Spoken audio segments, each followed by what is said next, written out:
So we played D&D yesterday, and I had to come up with an encounter on the fly because the party is currently in Neverland. When the OGL stuff came out, I switched to the Neverland campaign setting because I didn't really want to keep developing my own campaign setting. And so we switched to the Neverland campaign setting, and the party was in a dungeon because there's this place in the campaign setting where there's a bunch of caves, and it's kind of a natural place to just drop in some random dungeons, right? So I had them going through a dungeon, and they were very good sports about going through, they were checking the rooms. If what almost happened had not almost happened, they would have cleared the dungeon, right? They would have gone through I took a page out of Matt Colville's book, and I gave them a card that said, explore the lost library of Petronax, and you will get this reward. And I put a named magic item on the card, and so they were like, oh, what is that? And I also stole a note out of Matt Colville's book, and the magic item was Remainer. It wasn't going to be a jade arm. It was going to be, was it a ruby arm? I don't know. It was going to be a little automaton, like a little gemstone golem that, could hang out on their shoulder and could be their lore dump, right? And they could talk to it, and it would be, theoretically it could scout for them, but, what happens if it gets captured while it's scouting? Anyway, it was, of course I thought it was brilliant, but they're never going to see it, right? Because they abandoned the dungeon. Oh well, moving on. So they almost had a total party wipe. That's why they abandoned. That's why they abandoned the dungeon. I created an encounter that I didn't think was going to be too tough. Maybe I overtuned it a little bit. It happens to the best of us, right? Even Matt Colville talks about it happening to him. So this one character survived, and on their turn, it gets to them in initiative order. Do I have to keep going? Can I leave? And I was like, yeah, absolutely. You can run away. It's your character. And I asked, would your character stay and continue to go through, continue this combat when you're looking around and all your friends are dead? And they said no. So they left the dungeon. Perfectly valid thing to do at that point, I felt, right? So they leave the dungeon, one character. They're currently exploring Neverland on their own. I had nothing prepared for when they walked out of the cave, right? Because I assumed, which, what happens when you make an assumption, I assumed when the party was done with the dungeon, they would leave the cave, and that would be like the end of a session, and then I'd have all next session to come up with the encounters on the beach. That's not at all what happened. So they started exploring, and I had to come up with something that was like, well, you know what? They have a goal in mind. You know what? I'm just going to say their goal is to kill Peter Pan. Their personal goal is to kill Peter Pan because they've heard some stories about Peter Pan. Their characters heard some stories, and so they've decided my character wants to kill Peter Pan. My character doesn't like the stories that they're hearing. And so I'm like, okay, cool. Yeah, absolutely. That's your goal. And so I thought, oh, they want to kill Peter Pan. They've already had a social encounter with some spiders, which if you've never played in the Neverland campaign setting, the spiders and the pirates are aligned. Spoilers. So they've already had a social encounter with some spiders. So I assumed they probably wouldn't shy away from spiders. But now that I think about it, I don't know if that player was actually there when the party had an encounter with the spiders, and it was a very amicable encounter, and they parted ways on good terms, I felt, right? But I don't know if that player was there. And so I talked about how, because of some of the shenanigans of the campaign setting, which I won't get into, some pirates show up, right? And so now I said, and you are looking at a group of spiders and pirates. And they were like, oh my gosh, is this initiative? And of course, they just came out of a fight, right? So they were low on hit points already, right? They were, they were like, okay, well, here's where, my character gets killed by a bunch of spiders and pirates, right? Which was not my intention at all. I intended this to be the first social encounter with the pirates, and then eventually they get to meet Captain Hook, because they're pirates and them are aligned on the goal of getting rid of Peter Pan, right? But they didn't want to talk to the pirates or the spiders, so they took off right into the woods, and they're like, you know what? I forget the beach. I'm going into the jungle. And I was like, all right, cool. So they're going into the jungle, and I hit on this idea of, something that, one of the first things that we encounter with Peter Pan is him being separated from his shadow. And so I talked to them about this magical campfire that is in the woods, and they see a bunch of toys that seem scattered around. And if, one of the other players who's sitting there rolling up a new character, right? Because the way I do it is, if you're there, your character's there. If you're not there, your character's not there, right? And it's literally, I throw verisimilitude out the window when it comes to that. Like, okay, your character literally like materializes, right? When they're gone, they're gone, and like this character, this player has gotten up mid-session and had to go home. I play with a bunch of high school students, right? Sometimes mom's in the parking lot, it's time to go, right? And sometimes we're not ready to end the session. And so this player leaves and I'm like, yeah, this character's gone. Sometimes it happens in the middle of combat, which I think is slightly dramatic. But so this character is walking through the woods, and another character, when I describe the fire and the ring of toys, they're like, oh, it's a trap. But this player that is currently the only one with a character that's still alive says, Lost Boys. And so I'm like, okay, like, yeah, if that's how this goes, then yeah, some Lost Boys will show up. And maybe they're Lost Boys that are not happy with the current leadership of the Lost Boys, right? Maybe they want Peter Pan axed, right? Oh, there's hair sticking out. Anyway, maybe they want Peter Pan gone. Maybe not, but they're talking, and in the midst of them, like, okay, like I'm trying to explore, but I'm trying to like stay, out of the way. I hit upon the idea of one of the first things that happens when we meet Peter Pan is that he is separated from his shadow.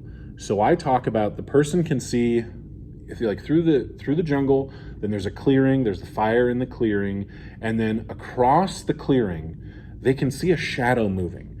And I talk about like, when like if the fire's right between my fingers, when they move around the fire, the shadow moves, and it seems to always be like pivoting on this axis, right? Like assume like, the 2 points, them and their shadow are like the points on a circle, and the fire is the center of the circle, right? So they are like a diameter of the circle, always turning, right? And they decide, you know what, I'm going to get closer and see what the shadow does. And so they start getting closer to the fire, and their shadow's there. And then another player was done rolling up their character. And so I'm like, oh, suddenly they're there, right? They're here. That's fine. And I describe there's 2 shadows now, right? And now there's the 2 shadows, and they're moving around, and their 2 shadows are moving around. And so they decide to get closer to the fire. And they thought this might be a combat. So they were like, wait a minute, did I have a chance to have a long rest? And I was like, yeah, or not a long rest, a short rest. And I was like, yeah, sure, you were able to take a short rest. And I'm like, okay, well, what does that do? So then we learned the mechanics of a short rest, which I guess we've never taken before. Okay, so now they've had a short rest. So now they feel like, okay, if this is a combat, I'm ready to go. And so I asked them, what is your strength and what is your dexterity? And I decide it's not going to be a combat necessarily. It's going to be contested strength checks. But like while they are in the light of the fire, they're still relatively tethered to their shadow, right? And so one player decides my character's going to run into the fire, because the closer I get to the fire, the closer my shadow gets to the fire. And so I describe, as they touched the fire, it's ice cold. It's not burning them at all. And then I asked them to, I think it was a charisma saving throw, and they failed, or maybe they made it. Yeah, okay, the first, I can't remember if I decided that it was if you failed, you were reconnected to your shadow, and if you made it, you were separated from your shadow. But either way, the first person who goes into the fire, it's ice cold, but then suddenly they are reconnected to their shadow, right? And that's it. They made their saving throw, or maybe they failed their saving. I don't know. Probably I was being stupid, and I decided that if they failed their saving throw, then there was nothing else that happened. Who knows? So they make and I think it may have been a contested roll. Maybe the shadow had to do a charisma saving throw. I don't know. Anyway, like that's beside the point. They made their roll, whatever result they needed to get. So they're connected to their shadow, and I describe instantly the fire is burning hot. It's fire, and so they jump out of the fire, right? And so I describe how this first character sees the other character jump in the fire. And then suddenly they jump out, but now they're connected to their shadow. And I had also described how they, when they looked down, they didn't have a shadow, right? So it's obviously their shadow that's across from them. So this other character decides to jump in the fire, and it's ice cold, right? and their shadow jumps in the fire with them, and they do the saving throw thing, and whatever the result is, I say, okay, it's initiative. You need to grab your shadow before it gets away. And I may have had them roll initiative. I may have just said, you need to make a grapple check to grab your shadow before it gets away, right? And I had decided this point in the fire, it's you are connected to your shadow, and of course, like if the players had run away, their shadows would have run away, right, in the opposite direction, and they would have been separated from their shadow, and that may have been like a permanent thing, maybe not, but this fire, you jump into it, and at that point, there's like a split second where you can catch your shadow before it gets away. Otherwise, you're going to be chasing it to London, right? That's in the story. Peter Pan ends up in London with his shadow. Anyway, so they grapple their shadow, and their shadow's trying to get away, and their shadow rolled horribly, right? My rolls were abysmal, which is shocking because I was killing it in the combat, right? That's why we had almost a total party wipe. So they grapple their shadow, and I describe, the shadow tries to wriggle away, and they keep it, and then they start to you start to hug your shadow, and you squeeze it so tight that it pops back into your body. You are now reunited with your shadow, and so that was the encounter that I came up with on the fly, and I needed 10 minutes of content, right? Because 10 minutes before I hit on the idea of the fire and the shadows, Mom had texted this player, said, hey, 20 more minutes and then I'll be there, right? So, we were, and of course I didn't know that. I was fully expecting, okay, once we're done, and I was thinking, probably part of the reason that the shadow idea and the fire idea, it seems really half-baked, because it was really half-baked, because I came up with it so quickly. And I was trying to think of, okay, what is next? What am I going to try and do? Do I need to just throw some kind of whatever, it doesn't matter, combat at these people to run the clock out, right? Literally, we have an ending time, a decided ending time. Do I need to just run the clock out, right? Do I need to throw a combat in here to eat up a bunch of time and then be like, oh, well, we'll just pick it up next time, right? And then I'll actually plan something. I ended up not needing to, because as soon as they were reunited with their shadow, hey, it's time to go. 20 minutes ago, I told my mom 20 more minutes, so, I got to go. I was like, okay, all right, well, we'll pick it up next time. And something also that was really funny was they decided to start throwing all of they decided we're going to put this fire out.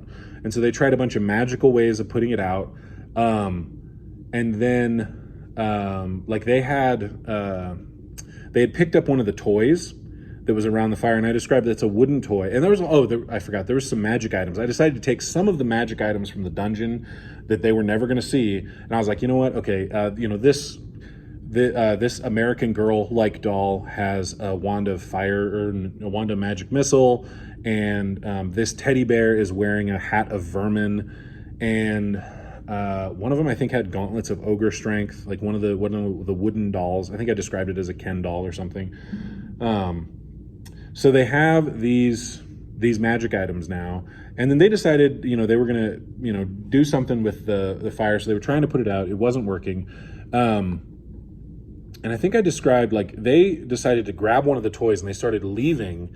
Oh, okay, I remember now. The reason they decided to put the fire out is because they grabbed one of the toys and they left. And I described how the fire was getting bigger and it appeared to be chasing them. As soon as they left the clearing, the fire was getting bigger and chasing them. And so they decide to go back, and they decide they're going to burn all of the toys, and they're going to put the fire out, right? Obviously there's some kind of magical curse or whatever, right? And I think I described at one point, the fire forms into a hand and grabs a toy and puts it in the circle around the place, around, in the campfire. So the fire is controlling these toys, right? Keeping them, in sort of like a campfire circle, whatever. So they eventually put the fire out, and they've burned all the toys. And both players actually decide, you know what? I want to eat some of the ash, because I think they are thinking, if I eat the ash, it's destroyed, and the fire's for sure gone forever. I don't want the fire, suddenly burning itself back on. So they decide to eat some of the ash, and that's going to have some interesting complications, which I'm not going to talk about here on the off chance that they find this video. But yeah, that was a very interesting.